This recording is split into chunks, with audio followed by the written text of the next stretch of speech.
तो आप लोगों को पहले लिंक आया ही नहीं था क्या? अच्छा, लिंक अभी जस्ट आया ही है आप लोगों को? अच्छा अच्छा, तो अभी भेजा होगा रुबीना मैम ने।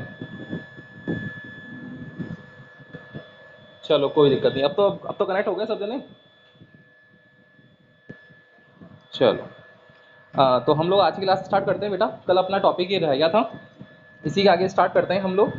देखो क्या है, आप लोगों के पास ये ड्रॉ किया था हम लोगों ने, और इसके अंदर हम लोगों ने रॉड्स कनेक्ट की थी, याद हो आप लोगों को? तो है क्या याद? कल वाला डायग्राम सब में प्रैक्टिस करी डायग्राम की वापस?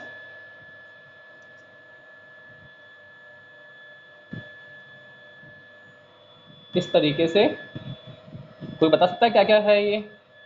मैंने बताया था ये आप लोगों के पास में कंट्रोलर रॉड्स होती है, which is made up by cadmium CD, and this is concrete block which is used as a shield। यहाँ पर ये जो है वो हम लोगों ने मॉडरेटर फिल कर रखा है। देन यहाँ पर, यहाँ से होकर के कूलेंट जा रहा है, ये हमारा वर्क करता है एज ए पंप, ये वर्क करता है एज ए टरबाइन, और यहाँ पर है वाटर। ठीक है ना? अब देखो क्या हो रहा है इसके अंदर, वो देखना। आवाज़ तो आ रही है सबको? कोई प्रॉब्लम है इसमें आवाज़ आने में किसी को? अब देखो, हम लोगों ने बेटा इसके 5 प्रोसेस लिखे थे, उसमें क्या क्या होता है एक बार वन बाय वन वापस एक बार नोट डाउन कर लेते हैं। First one is fuel, second one is moderator, third one is controller rod, fourth one is coolant, and last one is safety rods. अब देखो हम लोग इसको समझते हैं डिटेल में होता क्या है। आप लोग सोच के देखो कि न्यूक्लियर रिएक्टर जो होता होगा वो कैसा होता होगा, वो देखना है। देखो न्यूक्लियर रिएक्टर का जो आउटर पोर्शन दिखता होगा ना आप लोगों को, वो इस तरीके से दिखता है, एक क्यूबिकल बॉक्स या क्यूबॉइड बोल सकते हैं। इस न्यूक्लियर रिएक्टर के अंदर तो कोई जाता नहीं है, ये तो आप लोगों को पता ही है, क्योंकि एनर्जी जो होती है वो काफ़ी ज़्यादा कंज्यूम हुई हुई रहती है। तो एनर्जी अगर बहुत ज़्यादा अमाउंट में रहेगी तो पॉसिबल नहीं है। तो बाहर से इसको ऑपरेट करते हैं। बाहर से ऑपरेट कैसे करते हैं बेटा? इसके अंदर सबसे पहले क्या करेंगे हम लोग, अगर सोचो एक आप लोगों के पास फैक्ट्री है, उसको ऑपरेट करना है, तो ऑपरेट करने के लिए सबसे पहले क्या चाहिए आप लोगों को? फ्यूल चाहिए उसका। तो फ्यूल, तो सबसे पहले जो फ्यूल होता है वो फ्यूल हमारा वर्क करता है एज ए यूरेनियम। और यूरेनियम कौन सा वाला ले रखा हम लोगों ने, जिसका एटॉमिक नंबर 92 है एंड मास नंबर 235 है। क्लियर है यहाँ तक? अब देखो 92 यूरेनियम 235 की जो रॉड्स होती है उनको इंसर्ट कराते हैं हम लोग, इंसर्ट कराते हैं। तो जैसे इसको इंसर्ट कराएंगे तो क्या होगा, ये ऑपरेट होना स्टार्ट होगा, फ्यूल्स होगा, यूरेनियम है, क्या होगा, यूरेनियम पे कल रिएक्शन बताई थी मैंने, यूरेनियम जो होता है उस पर न्यूट्रॉन्स कोलाइड करते हैं, और न्यूट्रॉन्स कोलाइड करके 2 smaller atoms which is barium 56 and krypton 36, atomic mass 141 and 92, उसमें स्मॉलर एटम्स में ब्रेक हो जाता है एंड 3 न्यूट्रॉन्स रिलीज होते हैं। अब न्यूट्रॉन्स जो होते हैं उनकी एनर्जी, काइनेटिक एनर्जी बहुत ज़्यादा होती है, तो उनको कंट्रोल करना है। कंट्रोल करने की कौन सी चीज़ होती है? Controller rods. तो जब हम लोगों को लगेगा यहाँ पर कि ये अनकंट्रोल है, ये दोनों रॉड्स बाहर आएगी, बाहर की तरफ पुश होगी, जैसे ही हम लोग यहाँ पर लगेगा हम लोगों को कि यहाँ पर आप लोगों के पास अनकंट्रोल हो रही है चैन रिएक्शन, तो हम लोग क्या करेंगे, इसको अंदर की तरफ पुल कर देंगे। तो जैसे अंदर पुल किया हम लोगों ने इसको, तो क्या होगा कि यहाँ पर ये ऑपरेट हो जाएगा और जो रिएक्शन है हमारी वो कंट्रोल हो जाएगी। थर्ड वन, यहाँ पर ये जो होता है, ये रॉड्स होती है, इसको बोलते हैं मॉडरेटर। मैंने कल बताया था आप लोगों को मॉडरेटर क्या होता है। मॉडरेटर की यूज रूप फॉर्म में हम लोग यूज करते हैं D2O और लिक्विड है हीलियम और बेरिलियम। कल बताया था आप लोगों को मैंने ये चीज। तो हाँ, तो मॉडरेटर जो होगा वो क्या होगा, मॉडरेटर का है कि न्यूट्रॉन पार्टिकल से वो कोलाइड करेगा बार बार, तो बार बार कोलाइड करके क्या कर देगा, उसकी एनर्जी को क्या कर देगा, वो कम कर देगा। ठीक है, तो एनर्जी कम कर देगा। अगर आप लोगों के पास कभी कभी इलेक्ट्रिसिटी पावर कट ऑफ हो गया, मान लो लेट सपोज आप लोगों के पास पावर कट ऑफ हो गया एकदम से, या शॉर्ट सर्किट की प्रॉब्लम हो गई, तो यूरेनियम तो अंदर ब्रेक हो रहा है लेकिन उसकी एनर्जी जो रिलीज हो रही है उसको कन्वर्ट कर ही नहीं पा रहे हम लोग। क्यों? क्योंकि यहाँ तो केमिकल एनर्जी रिलीज हो रही है, उस केमिकल एनर्जी को इलेक्ट्रिकल एनर्जी में कन्वर्ट करना पड़ेगा ना न्यूक्लियर पावर रिएक्टर में। तो उस टाइम सेफ्टी रॉड्स होती है, उन सेफ्टी रॉड्स को बाहर पुल कर लो, तो ऑटोमेटिक क्या होता है, वो जो पूरा प्रोसेस है न्यूक्लियर रिएक्टर है वो शट डाउन हो जाएगा, मतलब वर्क करना बंद कर देगा। अब अंदर कैसे वर्क करता है वो देखना है, देखो ध्यान से देखना। यहाँ पर आप लोगों के पास में एक पूरा मैंने बताया था कंक्रीट ब्लॉक होता है। इस कंक्रीट ब्लॉक की थिकनेस बताई थी कल मैंने आप लोगों को 1.5 मीटर होती है, जो प्रोटेक्ट करती है आउटसाइड एनवायरनमेंट को हार्मफुल रेडिएशन से। ठीक है, अब इसके पास में बॉक्स है। इस बॉक्स के अंदर क्या होता है कि यहाँ पर ये कार्बन एटम्स पार्टिकल रहते हैं, कार्बन एटम के पार्टिकल रहते हैं, उनके साथ में मॉडरेटर है। जैसे ही यहाँ पर ये रॉड्स हैं तो क्या होगा, यूरेनियम 92 235 को अंदर फिल कर रखा है। इस बॉक्स के अंदर कौन सा है, यूरेनियम 92 235 को फिल कर रखा है हम लोगों ने, अब फिल कर रखा है। अब जैसे ही रॉड्स हैं तो उस रॉड्स को, कंट्रोलर रॉड्स हैं अंदर की तरफ है, इसको जैसे ही हम लोग बाहर निकाल लेंगे तो सोचो कंट्रोलर रॉड्स बाहर आ जाएगी बेटा, तो ये अनकंट्रोल होगी या नहीं होगी। अनकंट्रोल का मतलब क्या है कि न्यूट्रॉन्स जो होंगे इसके अंदर यूरेनियम 92 235 से स्ट्राइक करेंगे, तो स्ट्राइक करेंगे तो क्या होगा, हाई काइनेटिक एनर्जी वाले 3 न्यूट्रॉन्स और रिलीज होंगे, वो 3 न्यूट्रॉन्स और रिलीज होंगे, फिर वो फर्दरली ब्रेक करेंगे, फिर 9 न्यूट्रॉन्स, फिर इस तरीके चलती जाएगी। हम लोगों को लगेगा कि एनर्जी जो रिलीज हो रही है वो सफिशिएंट अमाउंट में है, तब तक तो क्या करते रहेंगे हम लोग, उसका कन्वर्जन करते रहेंगे। फिर हम लोगों को लग जाएगा कि हमारी जो कैपेसिटी है उससे ज़्यादा एनर्जी रिलीज हो रही है, तो क्या करेंगे हम लोग, उसी टाइम पर कंट्रोलर रॉड्स को वापस प्रेस कर देंगे, तो प्रेस करते ही क्या होगा, रिएक्शन जो होगी वो वापस रुक जाएगी। बोलो, आया ना समझ में, क्लियर है ना ये चीज़। तो जैसे ही हम लोगों ने प्रेस करा रोक देंगे। तो ये जो कंट्रोलर रॉड्स होती है ये कैडमियम की होती है, क्यों, क्योंकि कैडमियम जो होता है वो न्यूट्रॉन्स का बेस्ट एब्जॉर्बेंट मटेरियल है, न्यूट्रॉन्स को एब्जॉर्ब करने के लिए बेस्ट जो सूटेबल मटेरियल है वो कौन सा है, कैडमियम है। तो कैडमियम रॉड्स होती है वो क्या करती है, इसको कंट्रोल कर लेती है रिएक्शन को। ठीक है, फिर रिएक्शन तो एनर्जी, ये तो रिएक्शन कंट्रोल कर रही है, इसमें अब न्यूट्रॉन्स की एनर्जी को कंट्रोल करना है, उसके लिए हम लोगों ने क्या लगा रखा है, मॉडरेटर।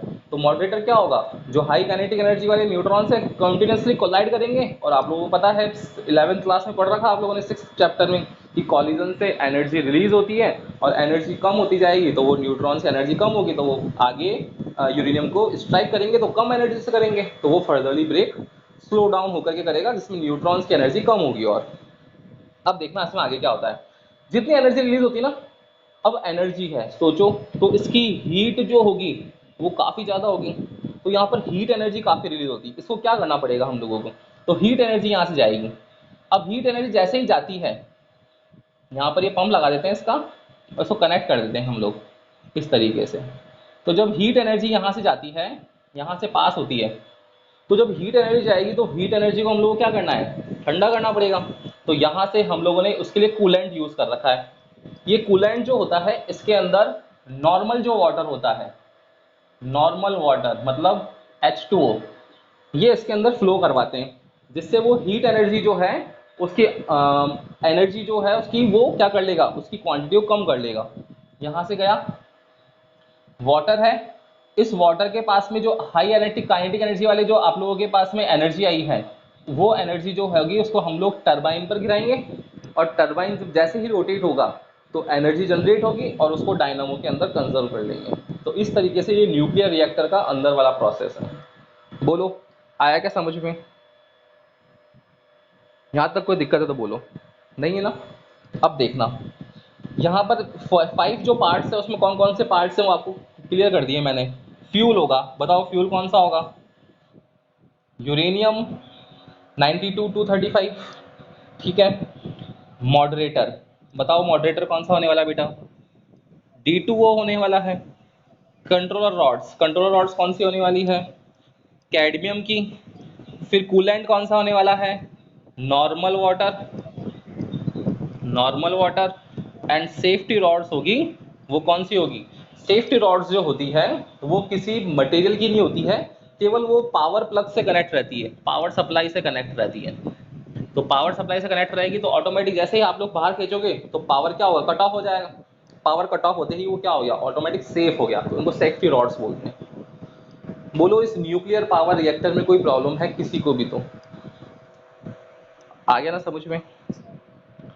अजमत, वैभव, आरती, कुणाल, गर्विता, यश, सौम्या, सबको आ गया ना बेटा? कोई दिक्कत है इसमें किसी को? चलो करें, इसके आगे स्टार्ट करें। अब देखना नेक्स्ट क्या है इसके अंदर, वो देखते हैं बेटा। देखो अब जो नेक्स्ट चीज है इसके अंदर वो देखने वाली है हमारी न्यूक्लियर फिजन की रिएक्शन कंप्लीट। सेकंड पार्ट जो था वो कौन सा था इसके अंदर? Nuclear fusion. तो नेक्स्ट है न्यूक्लियर फ्यूजन, वो पढ़ते हैं। तो देखना न्यूक्लियर फ्यूजन जो है वो क्या है।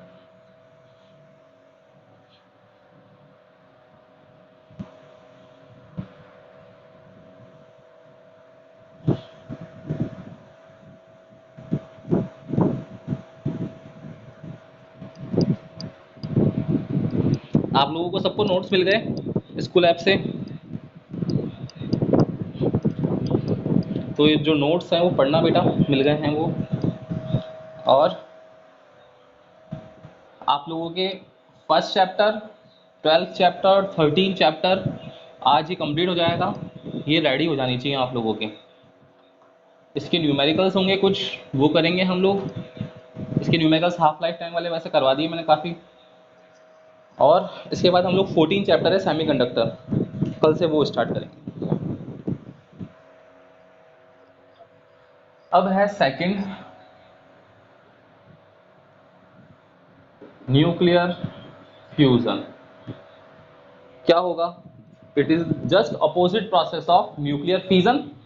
इट मीन्स व्हेन टू और more smaller atom combined to form the large atom, then this process is known as nuclear fusion. Second चीज, वहां एनर्जी रिलीज होती है, यहां एनर्जी क्या चाहिए आप लोगों को? रिक्वायर्ड है। ठीक है ना? ये इंपॉर्टेंट चीज है कि न्यूक्लियर फ्यूजन की रिएक्शन में एनर्जी रिक्वायर्ड होती है और न्यूक्लियर फिजन की रिएक्शन में एनर्जी यहाँ रिलीज होगी प्रोडक्ट साइड में। ये ध्यान देने वाली बात है, इसको आप लोग हमेशा याद रखना। इसी वजह से ये मेन रीजन है, आप लोगों के बोर्ड में क्वेश्चन आएगा कि nuclear fission reaction is possible on the earth whereas nuclear fusion process is not possible. Why? आप लोगों को रीजन देना पड़ेगा। Give the reason to justify your answer. क्या होगा देखो, अगर टू और मोर स्मॉलर एटम है, क्या ये अर्थ पर पॉसिबल नहीं है क्या? बिल्कुल पॉसिबल है, टू और मोर स्मॉलर एटम। लेकिन जो एनर्जी चाहिए वो एनर्जी किस ऑर्डर में चाहिए? मेगा इलेक्ट्रॉन वोल्ट के ऑर्डर में। और मेगा इलेक्ट्रॉन वोल्ट की एनर्जी जो है वो पावर रिएक्टर्स में जनरेट तो होगी। आप लोग बोलोगे कि सर एनर्जी चाहिए, एनर्जी तो पावर रिएक्टर में मिलती है इतनी। अरे लेकिन मिलती है तो इतनी एनर्जी जो है वो एनर्जी एक जगह पर एक साथ यूज हो सकती है क्या? वो पावर जनरेशन जो हो रहा है उसमें एक जगह कलेक्ट कर रहे हैं हम लोग और उससे डिफरेंट डिफरेंट मॉड्यूल्स में जा रही है वो। मैंने आप लोगों को बताया भी था एक बार कि 220 वोल्ट जो होता है इसको 33 केवी में सेलेक्ट करते हैं, फिर 11 केवी में। आप लोगों ने इलेक्ट्रिसिटी बिल पे दिया देखा भी होगा कि इस तरीके से लिखा हुआ आता है ना? तो उसको हम लोगों ने क्या करा, उसको डिवाइडर, एक वोल्टेज डिवाइडर लगा करके उसको डिवाइड कर दिया हम लोगों ने। लेकिन यहाँ पर ऐसा नहीं होगा, इतनी हाई अमाउंट ऑफ एनर्जी एक साथ मिलती नहीं है।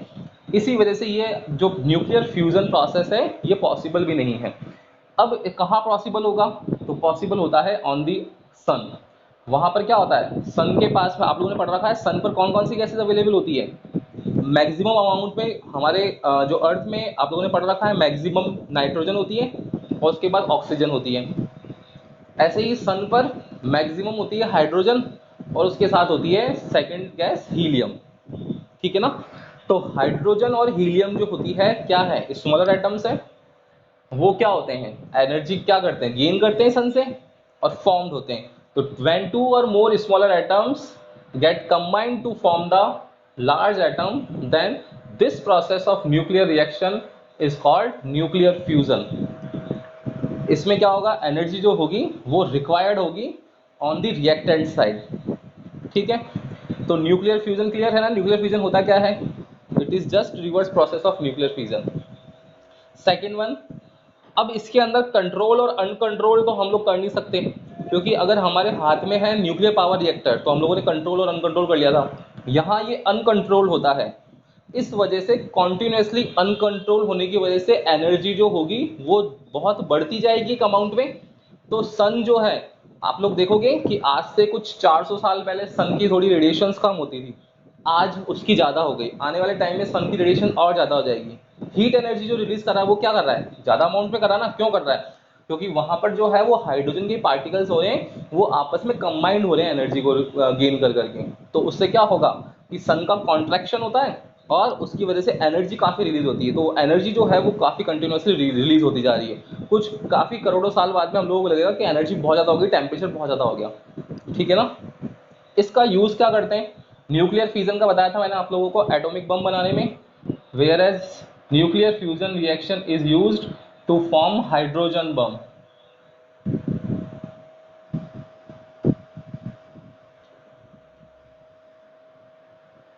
हाइड्रोजन बम बनाने में के अंदर हम लोग न्यूक्लियर फ्यूजन रिएक्शन का यूज़ करते हैं। ठीक है। अब इसके बाद में ये रिएक्शन जो होती है वो कैसे होती है, हाइड्रोजन बम रिएक्शन जो होती है, इसका एक एग्जांपल होता है, वो हम लोग देते हैं प्रोटोन प्रोटोन साइकिल से। किससे देते हैं? प्रोटोन प्रोटोन साइकिल से। इस प्रोटोन प्रोटोन साइकिल में क्या होता है? प्रोटोन प्रोटोन साइकिल में स्मॉलर एटम्स कंबाइंड होंगे। तो स्मॉलर एटम्स किसके? मैक्सिमम कौन सी गैस अवेलेबल है? हाइड्रोजन। तो हाइड्रोजन रिएक्ट करेगी। तो फर्स्ट प्रोसेस होता है इसके अंदर कि हाइड्रोजन का आइसोटॉप जो है प्रोटियम फर्स्ट 1H1, ये 1H1 से ही रिलीज करता है, सॉरी 1H1 से ही रिएक्ट करता है। तो 1H1 प्लस 1H1 दोनों मिल जाएंगे, क्या बन जाएगा बताओ? 1H2। हम लोगों को बैलेंस करना है, तो देखो 1 और 1 यहाँ 1 ही आया, 1 और 1 2, यहाँ 2 आ गया। बताओ कौन सा पार्टिकल रिलीज हुआ होगा? कोई बता सकता है? इस रिएक्शन को बैलेंस करना है मुझे, कौन सा पार्टिकल रिलीज हुआ होगा मेरा?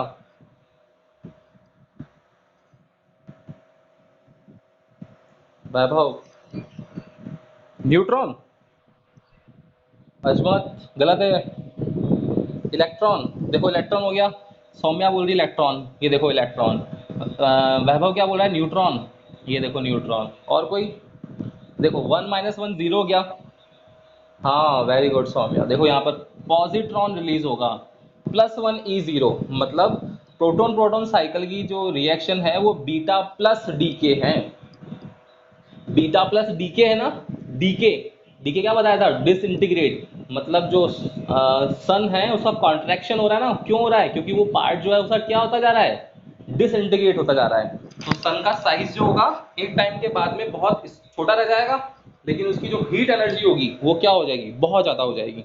उसका जो एग्जाम्पल है, बेस्ट सुटेबल एग्जाम्पल, वो यही वाला है, प्रोटॉन प्रोटॉन साइकिल वाला, जिसके अंदर ये ध्यान रखने वाली चीज़ है कि कैसे हाइड्रोजन का 1H1 फर्स्ट जो आइसोटॉप है वो 1H1 प्लस 1H1 रिएक्ट करके 1H2 में कन्वर्ट हो जाता है, और पॉजिट्रॉन रिलीज होता है। पॉजिट्रॉन जो है वो अल्फा बीटा पार्टिकल रिलीज होता है और साथ में एनर्जी निकलती है।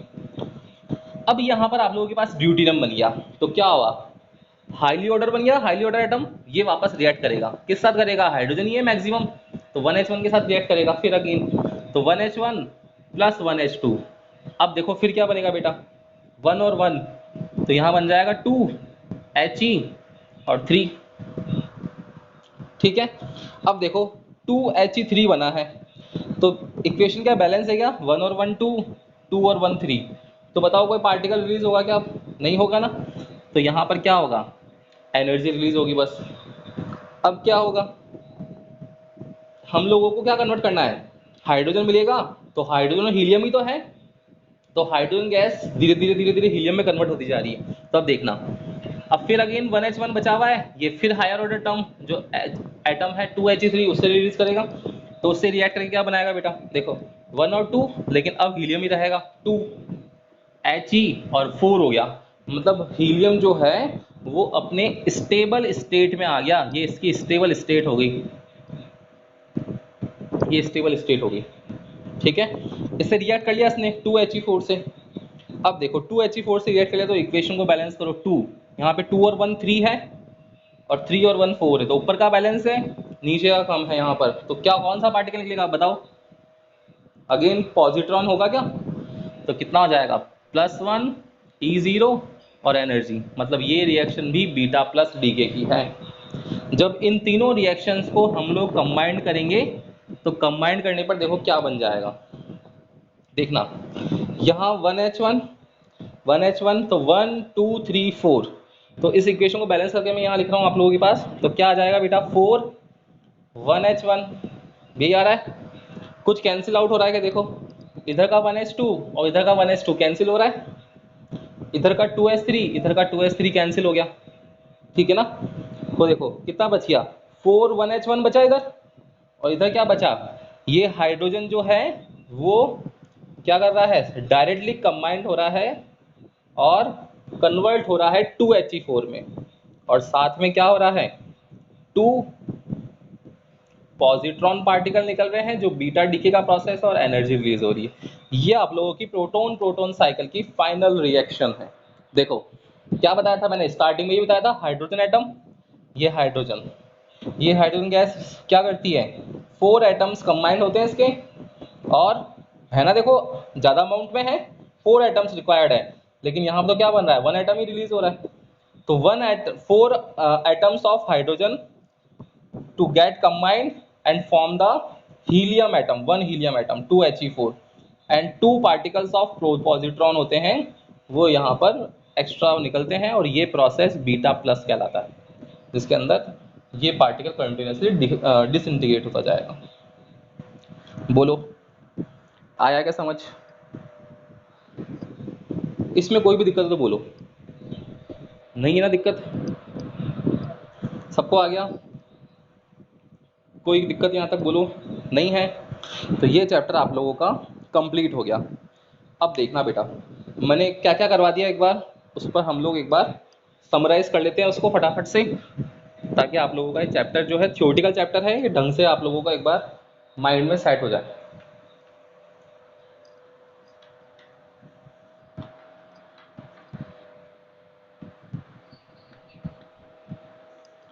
स्क्रीनशॉट ले लो इसका चाहो तो, वैसे आप लोगों के नोट्स आ गए ना, नोट्स में होगा अब तो, ले लो चाहो तो, इसका ले लो, इसका फटाफट से, प्रोटॉन प्रोटॉन साइकिल इंपॉर्टेंट है, ले लिया?